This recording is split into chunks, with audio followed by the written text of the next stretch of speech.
Hello दोस्तों, exam with Lokesh YouTube channel में आप सभी का स्वागत है। मैं लेके आया हूँ करंट अफेयर के बेहद इम्पोर्टेंट प्रश्न। चलिए तो सभी को गुड मॉर्निंग, शुभ प्रभात। चैनल को लाइक, सब्सक्राइब एंड शेयर कर दीजिए। आपको प्रतिदिन करंट अफेयर की क्लास रेगुलर मिलेगी। चलिए तो पहले प्रश्न से शुरुआत करते हैं। अभी हाल ही के दिनों में वर्ष 2023 के लिए भारत के सर्वश्रेष्ठ पर्यटन गांव के रूप में किसे घोषित किया गया? तो अभी हाल ही के दिनों में भारत के सर्वश्रेष्ठ पर्यटन गांव के रूप में विश्वनाथ घाट को सर्वश्रेष्ठ पर्यटन गांव के रूप में घोषित किया गया। अब आपके मन में ये आ रहा है कि विश्वनाथ घाट एक गाँव कहाँ पड़ता है? तो यह असम में पड़ता है। कहाँ पे पड़ता है? असम में। इसको एक नाम से और भी कहा जाता है, गुप्त काशी। क्या कहा जाता है? गुप्त काशी भी कहा जाता है। चलिए, एक मंदिर है असम से गुवाहाटी में, उस मंदिर का आप नाम कमेंट्स कर में बताइए कि वो कौन सा मंदिर है। चलिए अगले प्रश्न पे। हाल ही में अंतर्राष्ट्रीय वकील सम्मेलन 2023 का उद्घाटन किसने किया? तो अभी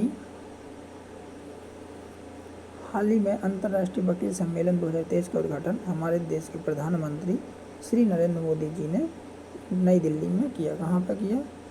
न्यू दिल्ली में अंतर्राष्ट्रीय वकील सम्मेलन 2023 का उद्घाटन किया। अगला प्रश्न।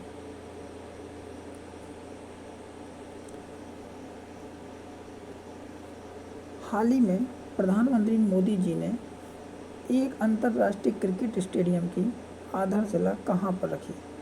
तो अभी हाल ही में प्रधानमंत्री श्री नरेंद्र मोदी जी ने अंतर्राष्ट्रीय क्रिकेट स्टेडियम की आधारशिला वाराणसी के गांजरी राजा तालाब में रखी है।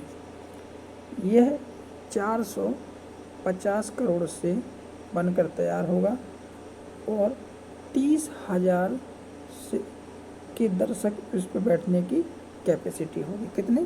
30,000 दर्शक इसमें बैठकर मैच को देख सकते हैं एक साथ। उसको 450 करोड़ रुपए से इसकी लागत आई बनने में। अगला प्रश्न।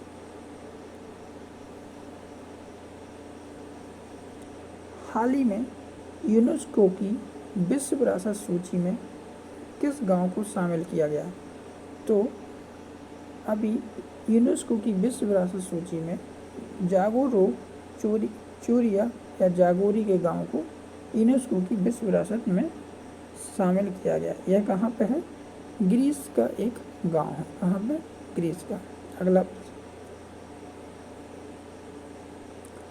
हाल ही में प्रधानमंत्री नरेंद्र मोदी जी ने वीडियो कॉन्फ्रेंस के माध्यम से कितनी वंदे भारत रेलगाड़ी को हरी झंडी दिखाकर रवाना किया?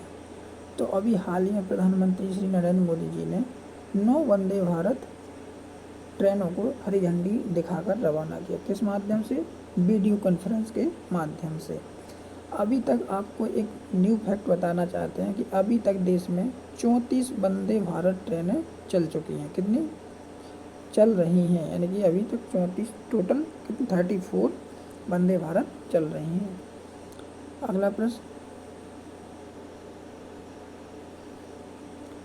भारत और संयुक्त राष्ट्र ने दक्षिण विश्व के लिए न्यूयॉर्क से किस पहल की शुरुआत की? तो अभी भारत और संयुक्त राष्ट्र ने दक्षिण विश्व के लिए न्यूयॉर्क से संयुक्त क्षमता निर्माण पहल की शुरुआत की। किसकी की? संयुक्त क्षमता निर्माण पहल की शुरुआत की। अगला प्रश्न। हाल ही में चीन में चल रहे एशियाई खेलों में भारत ने कुल कितने पदक जीते? तो भी भारत ने 5 पदक जीते हैं। आपको ज्ञात होगा कि हमारे एशियाई खेल हैं वो चाइना में हो रहे हैं और पहले दिन ही भारत ने 5 पदक जीते। इसमें कौन कौन? 5 पदकों में 3 रजत, कितने? 3 रजत और 2 कांस्य पदक शामिल हैं। हमारी मेहुली घोष कौन? मेहुली घोष और रश्मिता और आशी चौकसी ने 10 मीटर में पदक हासिल किए। अगला प्रश्न,